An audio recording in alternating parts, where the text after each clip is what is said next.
Good news Bharat के YouTube channel में आप सभी दर्शकों का स्वागत है। मैं संजीव शर्मा और आइए देखते हैं गुड न्यूज़ भारत पर आजमगढ़ की कुछ खबरें फटाफट अंदाज में।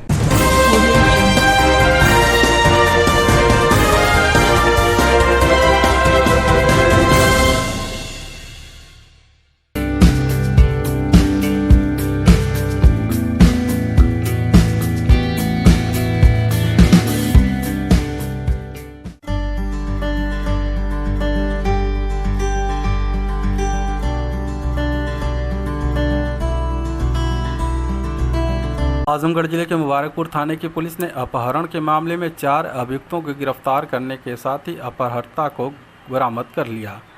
बता दें कि बीते 11 मई को मुबारकपुर थाना क्षेत्र के एक गांव निवासी व्यक्ति ने मुकामी थाने में रिपोर्ट दर्ज कराई थी कि उसकी भतीजी को 4 लोग जबरन बोलेरो वाहन में बैठाकर अपहरण कर लिए। पुलिस रिपोर्ट दर्ज कर आरोपियों की तलाश में जुट गई। तभी मुबारकपुर थाना प्रभारी योगेंद्र बहादुर सिंह को मुखबिर से सूचना मिली कि अपहरणकर्ता हरैया बॉर्डर के पास मौजूद हैं। थाना प्रभारी योगेंद्र बहादुर सिंह अपने हमराइयों के साथ दबिश देकर चारों अभियुक्तों को गिरफ्तार करने के साथ ही अपहर्ता को बरामद कर लिया। पकड़े गए अभियुक्तों में राजू यादव जीयनपुर कोतवाली क्षेत्र के शेख मौली गांव का, तो वहीं अंकित कुमार इसी थाना क्षेत्र के महरूपुर गांव का निवासी है, जबकि सूरज कुमार मऊ जिले के रानीपुर थाना अंतर्गत खीरघाट का, तो वहीं मोहम्मद असलम इसी जिले के मोहम्मदाबाद गोहना थाना अंतर्गत मीरपुर रहीमाबाद गांव का निवासी है। आजमगढ़ शहर कोतवाली क्षेत्र के अजमत कोडरपुर गांव के प्रधान ने कोतवाली प्रभारी पर मनमानी तरीके से अभद्रता करते हुए थाने पर कई घंटों तक बैठाने का लगाया आरोप। डीएम से की शिकायत।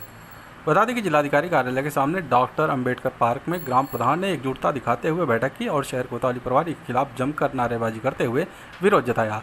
इस दौरान मीडिया से बातचीत में अजमत कोडरपुर गांव के प्रधान सुनील कुमार मौर्य ने बताया कि गांव में 11 मई को एक गरीब व्यक्ति के यहां शादी समारोह था। शादी को सकुशल संपन्न कराने के लिए पड़ोसी व्यक्ति ने अपनी जमीन दी थी, जिसकी साफ सफाई वे करा रहे थे।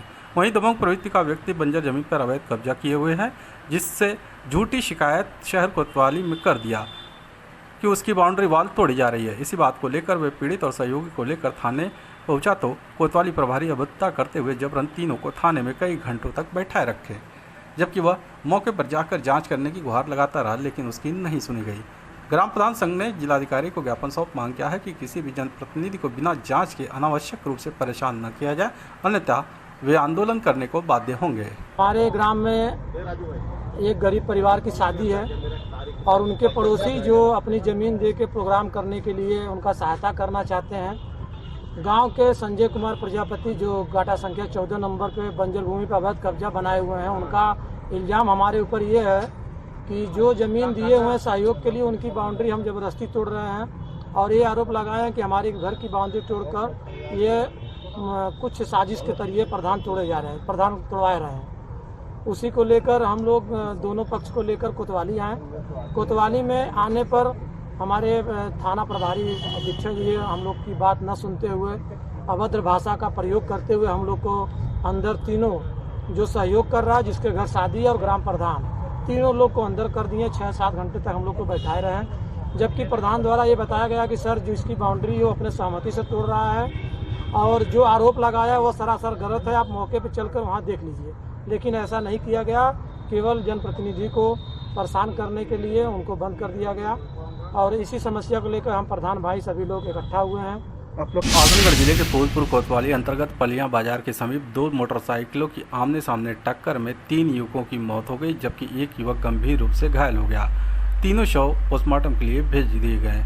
बता दें कि फूलपुर कोतवाली क्षेत्र के ऊपरी गांव निवासी 22 वर्षीय मनोज और 23 वर्षीय अजय उर्फ बनारसी किसी कार्यवश बाइक से शाहगंज की ओर जा रहे थे।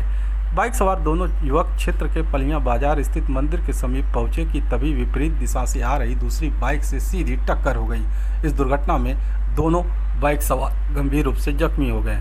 स्थानीय लोगों की मदद से सभी घायलों को नज़दीकी स्वास्थ्य केंद्र ले जाया गया, जहां चिकित्सक ने ऊपरी निवासी मनोज एवं अजय उर्फ बनारसी को मृत घोषित कर दिया। गंभीर रूप से घायल स्थानीय गोबराहा गांव निवासी गौरव यादव और कृष्ण कुमार की हालत गंभीर देख उन्हें हायर सेंटर के लिए रेफर कर दिया गया। मरणासन हालत में रहे गौरव यादव को उपचार के लिए जिला अस्पताल लाया गया, जहां उसने भी दम तोड़ दिया। वहीं घायल कृष्ण कुमार को निजी अस्पताल में भर्ती कराया गया। हादसे की सूचना पाकर मृतकों के परिजनों भी मौके पर पहुंच गए, जहां दोनों के शव देखते ही मौके पर चीख पुकार मच गई। दुखद बात यह कि हादसे में मृत मनोज की बीते 22 अप्रैल को शादी हुई थी और हादसे से एक दिन पूर्व गुरुवार को उसकी पत्नी ससुराल से विदा होकर मायके गई थी। इस घटना से तीनों मृतकों के परिवार में कोहराम मचा हुआ है। आजमगढ़ क्षेत्रीय लोक संपर्क ब्यूरो, सूचना एवं प्रसारण मंत्रालय, भारत सरकार द्वारा कुंवर सिंह उद्यान में अंतर्राष्ट्रीय योग दिवस 21 जून 2022 के काउंटडाउन पर विशेष जनसंपर्क कार्यक्रम आयोजित किया गया। कार्यक्रम में प्रश्नोत्तरी प्रतियोगिता, समूह चर्चा, गोष्ठी के साथ सांस्कृतिक कार्यक्रम का भी आयोजन किया गया। कार्यक्रम में स्थानीय क्षेत्र के लोगों ने बहुत ही उत्साह के साथ भागीदारी की। इस दौरान योग गुरु देव विजय यादव ने कार्यक्रम में उपस्थित लोगों को योगाभ्यास कराया और बताया कि इस बार 8वां अंतर्राष्ट्रीय योग दिवस मनाया जा रहा है। 21 जून 2015 को प्रथम योग दिवस मनाया गया था। उन्होंने कहा कि योग को आज अंतर्राष्ट्रीय स्तर पर मान्यता प्राप्त हो चुकी है और लगभग दुनिया के सभी देश योग का आनंद उठा रहे हैं। योग न केवल हमारे शरीर को स्वस्थ रखता है, अपितु युवाओं को रोजगार का साधन भी उपलब्ध कराता है। क्षेत्रीय प्रचार अधिकारी तारिक अजीज ने उपस्थित जन समुदाय को संबोधित करते हुए बताया कि योग एक कला है जो हमारे शरीर, मन और आत्मा को एक साथ जोड़ता है और हमें मजबूत और शांतिपूर्ण बनाता है। योग आवश्यक है क्योंकि यह हमें फिट रखता है, तनाव को कम करने में मदद करता है और समग्र स्वास्थ्य को बनाए रखता है और एक स्वस्थ मन ही अच्छी तरह से ध्यान केंद्रित करने में सहायता कर सकता है। उन्होंने बताया कि विभाग द्वारा जिले में बैनर, पोस्टर, स्टिकर्स, पंपलेट आदि के माध्यम से भी योग के महत्व के बारे में लोगों को जागरूक किया जा रहा है। आजमगढ़ कलेक्ट्रेट सभागार में जिलाधिकारी विशाल भारद्वाज की अध्यक्षता में जिला सड़क सुरक्षा समिति, जिला विद्यालय यान सुरक्षा समिति की बैठक आयोजित की गई। उन्होंने कहा कि ड्राइविंग लाइसेंस उसी व्यक्ति को जारी किया जाए जिसको गाड़ी चलाना आता हो तथा जो यातायात नियमों का पालन करना भली भांति जानता हो। उन्होंने कहा कि लाइसेंस जारी करने से पहले उससे गाड़ी चलवाकर परीक्षण किया जाए और सड़क सुरक्षा की जानकारी होना अनिवार्य किया जाए।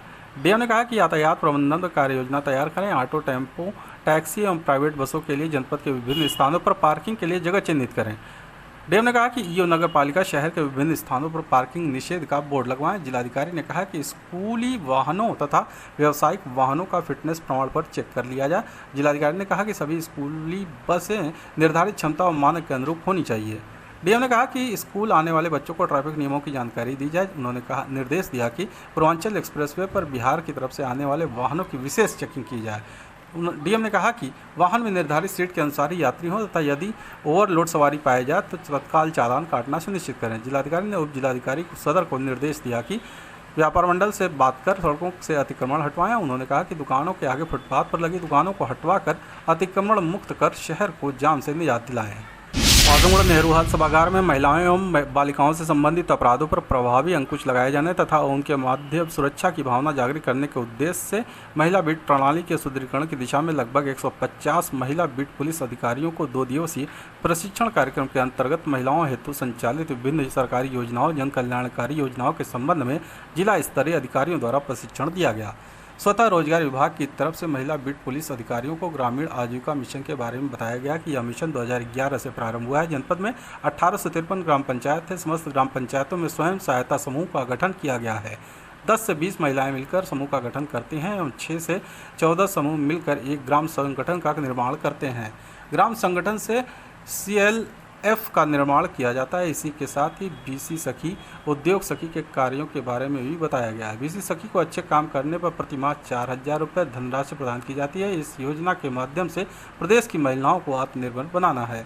स्वास्थ्य विभाग से डिप्टी CMO डॉक्टर संजय ने एम्बुलेंस सेवा 102, 108 के संबंध में बताया। उन्होंने बताया कि जननी सुरक्षा योजना के अंतर्गत प्रसव उपरांत 1400 रुपये का लाभ मिलता है। प्रधानमंत्री मातृत्व बंधन योजना में 5000 रुपये मिलता है। जिला विकास अधिकारी नोडल अधिकारी प्रशिक्षण रविशंकर राय ने महिला बीट अधिकारियों से कहा कि प्रशिक्षण उपरांत अपने आवंटित क्षेत्र में बेसहारा, तलाकशुदा, विधवा, परित्यक्त महिलाओं पर विशेष ध्यान देते हुए सरकार द्वारा चलाई जा रही योजनाओं का लाभ दिलाने में सहायता करें। इसी के साथ ही महिला बीट प्रणाली के अंतर्गत अपने अपने आवंटित बीट में जाकर पंचायत भवन, मिशन शक्ति कक्ष में चौपाल के माध्यम से भी जरूरतमंद महिलाओं को योजनाओं से जागरूक करें।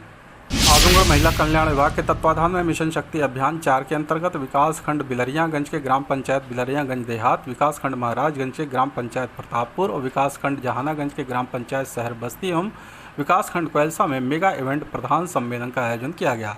महिला कल्याण विभाग की DC अनु सिंह द्वारा निराश्रित महिला पेंशन योजना के बारे में बताया गया कि पति मृत्यु उपरांत निराश्रित महिला पेंशन योजना अंतर्गत पात्र निराश्रित महिलाओं को पेंशन उनके बैंक खाते में ऑनलाइन भुगतान किया जाता है। योजना में प्रति लाभार्थी 1000 रुपये प्रति माह पेंशन दी जाती है।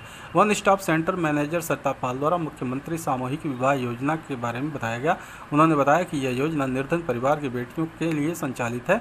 इसके अंतर्गत अनुसूचित जाति, अनुसूचित जनजाति, अल्पसंख्यक, अन्य पिछड़ा वर्ग के साथ ही सामान्य वर्ग के निर्धन परिवार भी आवेदन कर सकते हैं। योजना का लाभ विधवा एवं तलाकशुदा भी उठा सकते हैं। इस योजना के अंतर्गत एक जोड़े के विवाह पर कुल 51,000 रुपये की धनराशि की व्यवस्था है।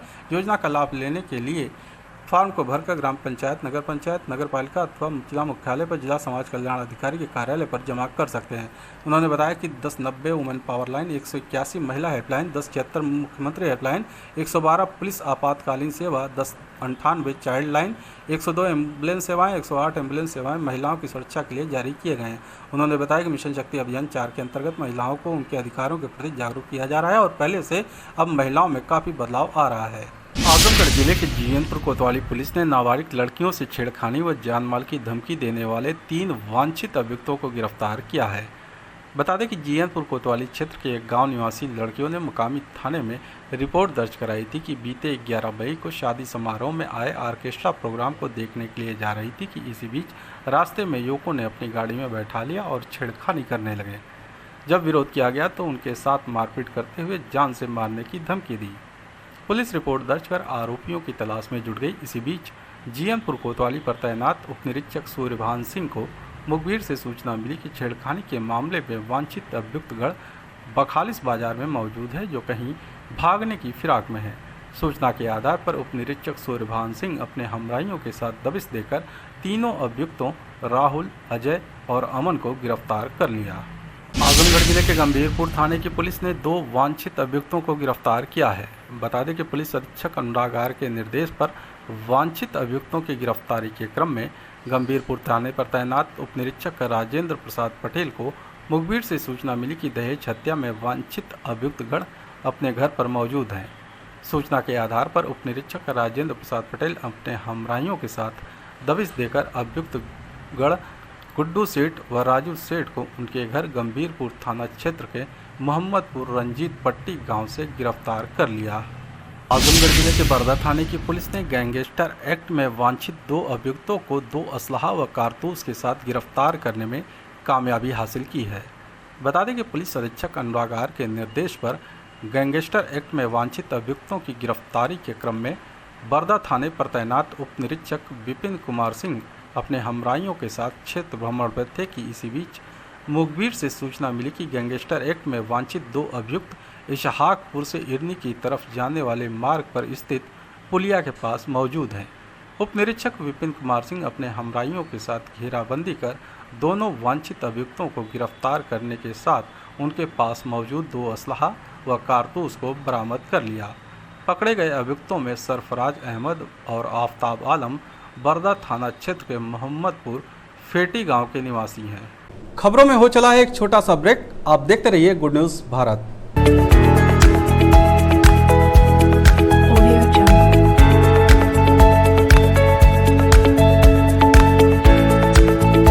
ब्रेक के बाद एक बार फिर से आपका स्वागत है और आइए देखते हैं आजमगढ़ की खबरें फटाफट अंदाज में।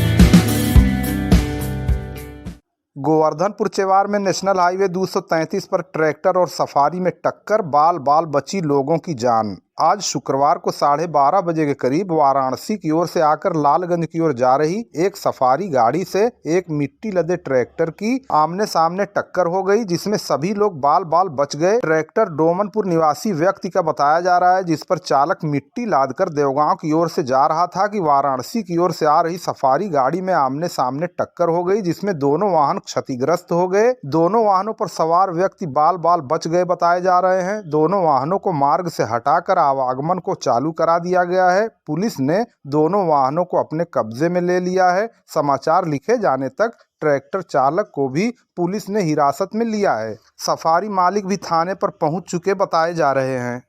फेकू सिंह महाविद्यालय चेवार पश्चिम में स्नातकोत्तर स्तर पर कला संकाय के 28 छात्र छात्राओं को निःशुल्क टैबलेट का किया गया वितरण। लालगंज तहसील क्षेत्र के फेकू सिंह महाविद्यालय चेवार पश्चिम में आज शुक्रवार को स्नातकोत्तर स्तर पर कला संकाय के 28 छात्र छात्राओं को निःशुल्क टैबलेट का वितरण किया गया। 2021-22 के आयोजित इस कार्यक्रम में सभी छात्र छात्राओं ने उपस्थित होकर निःशुल्क टैबलेट प्राप्त किया। इस मौके पर छात्र छात्राएं काफी उत्साहित नजर आईं। टैबलेट वितरण कार्यक्रम में महाविद्यालय के प्रबंधक अमरनाथ सिंह ने छात्र छात्राओं को टैबलेट के महत्व और सरकार द्वारा दिए गए टैबलेट की उपयोगिता पर विस्तृत रूप से प्रकाश डाला। टैबलेट प्राप्त करने वाले छात्र छात्राओं में टैबलेट प्राप्त करने की उत्सुकता और टैबलेट मिलने के बाद की खुशी उनके चेहरे पर स्पष्ट दिखाई दे रही थी। इस मौके पर डॉक्टर भीम सिंह, जयप्रकाश सिंह, जनार्दन सिंह, रमेश सिंह, इरफान अहमद, कमलेश सिंह, रघुवंश सिंह, अमरजीत सिंह, अनिल यादव, गोपाल विश्वकर्मा, रामपाल यादव आदि लोग उपस्थित रहे। मैं हृदय से अभिवादन करता हूँ, हृदय से धन्यवाद देता हूँ और अपने प्रदेश के मुखिया आदरणीय योगी आदित्यनाथ जी का आभार व्यक्त करना चाहता हूँ कि जो कि आज इस तरह की सोच उनके मन में आई।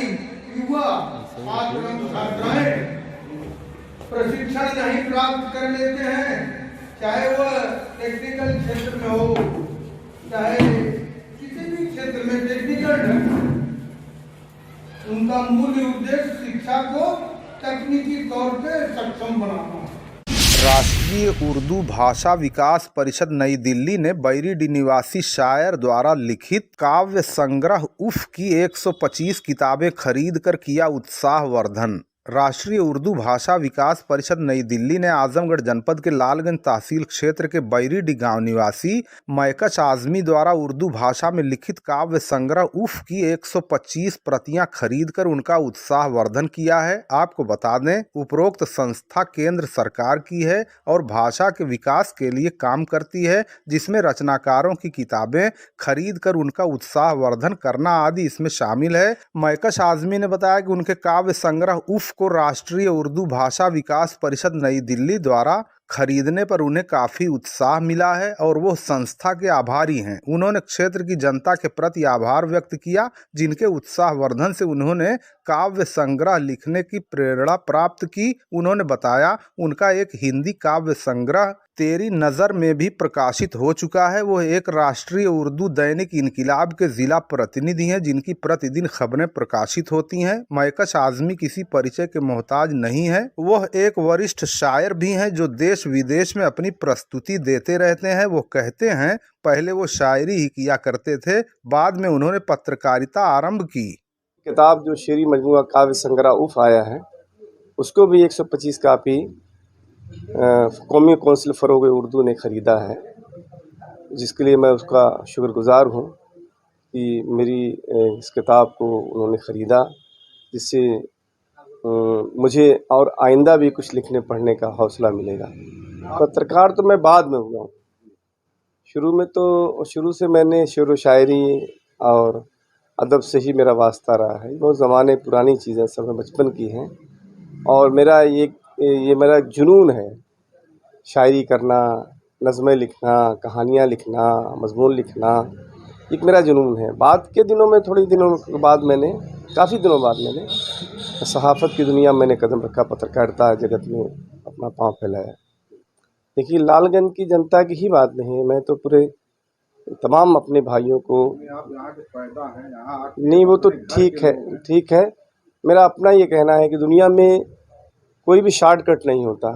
आप ख़ास तौर से मैं अपने युवा लोगों से कहना चाहूँगा कि आप ये समझ रहे हैं कि मैं इस क्लास को पास कर लूँगा, उस क्लास को पास कर लूँगा, ये कर लूँगा, वो ऐसा नहीं। आप जो भी कीजिए खूब मन से कीजिए। आज का ज़माना ऐसा नहीं है कि आपने ग्रेजुएशन कर लिया, पोस्ट ग्रेजुएशन कर लिया तो आपके लिए दुनिया खुली हुई है। अब जो है स्पेशलाइजेशन का ज़माना है। आप 19 मई को देवगांव कोतवाली परिसर में 18 वाहनों की एसडीएम की अध्यक्षता में की जाएगी नीलामी। 19 मई 2022 को समय 11 बजे दिन में कोतवाली देवगांव परिसर में 18 मोटरसाइकिलों की नीलामी प्रक्रिया एसडीएम लालगंज एसएन त्रिपाठी की अध्यक्षता में आयोजित की जाएगी। उपरोक्त जानकारी कोतवाल देवगांव शशि मौली पांडे ने देते हुए बताया कि 19 मई को 18 मोटरसाइकिलों की नीलामी एसडीएम लालगंज एसएन त्रिपाठी की अध्यक्षता में होनी है। उन्होंने बताया इस नीलामी प्रक्रिया में आम जन भागीदारी कर सकते हैं।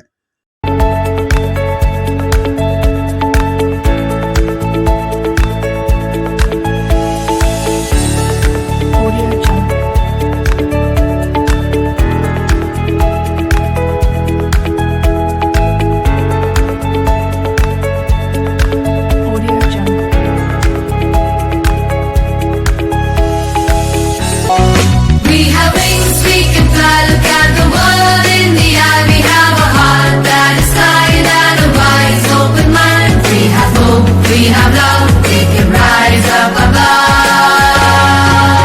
Make us strong at the core, make us ready to explore, make us worthy of it all. So we may rise when we fall. We are the game changers, we are the trailblazers, we are the gold.